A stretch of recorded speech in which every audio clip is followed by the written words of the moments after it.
Hey everyone, and welcome to the channel. Today we're going to be looking at the Portrait of Pirates Hina from One Piece.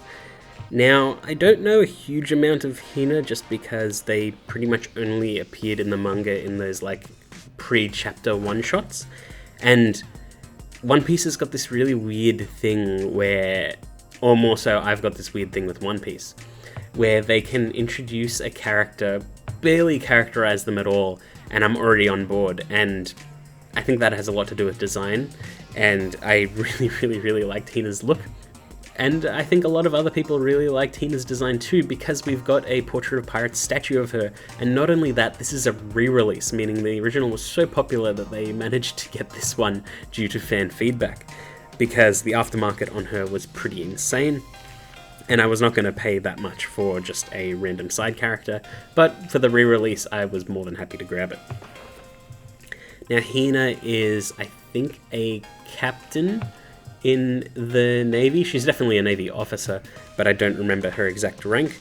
And she's got this weird cage fruit ability where she can turn elements of her body into cage-like or trap-like devices, which is kind of cool. I was more so in it just because she was tough and looked cool. Now, this is pretty standard Portrait of Pirates fare. The box is very simple, just promo images all around and windows into the front.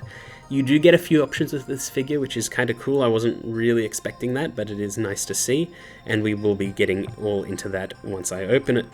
So, taken out of the box and set up very quickly, here is Hina, and she looks very good, and a lot of that comes down to the immaculate paint on this figure.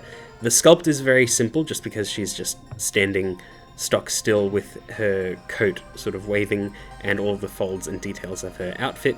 It's just a very simple statue and very simple pose, but the paint is what brings it out. There's some beautiful shading throughout the figure. The face detail is very nice. The color on the hair is good as well. I like that the sunglasses are transparent, but I think the absolute showstopper is the paintwork on her actual suit.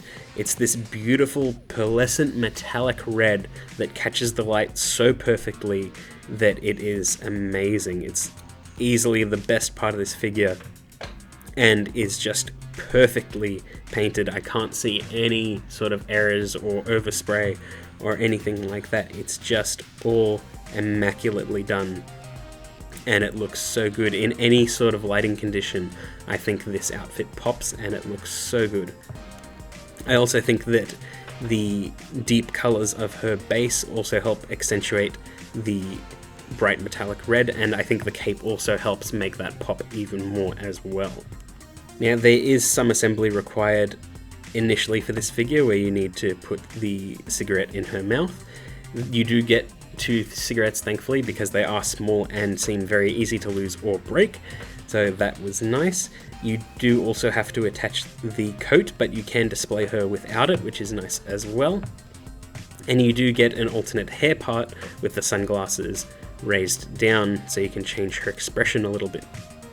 And I think that it's nice that the alternate hairpiece has got transparent glasses, but I think it would have looked just a little bit cooler if that transparency was a little bit darker, so you could just barely see her eyes, just only for that face, but it is still nice to have. I think the look would have just looked a tiny bit better like that. And while the figure does look good without the coat, I do think it is missing something, and while it still is a nice enough pose, it really does bring it together when you've got her with the coat.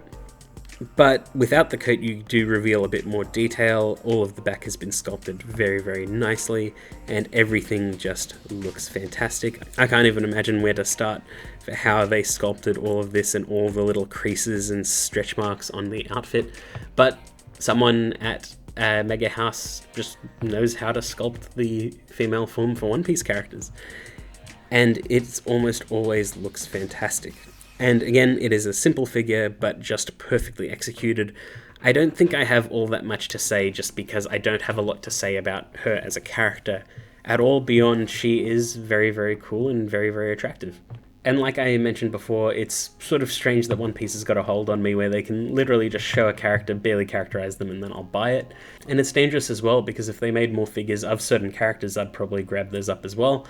I do think we need a new time skip Robin, because a lot of the old time skip figures are like definitely feeling their age, similar to how all the pre-time skip ones are very, very old at this point, which is why they had to do that playback memories line. So I wouldn't mind if they did a new Robin sooner rather than later, because Robin is quickly becoming one of my favorite characters in the entire franchise. And she's just really, really cool and pretty damn hot too. But we are talking about Hina, and again, just a really solid figure. I wouldn't mind her having more of a role in the series, honestly, just because I would like to justify this figure just a tiny bit more.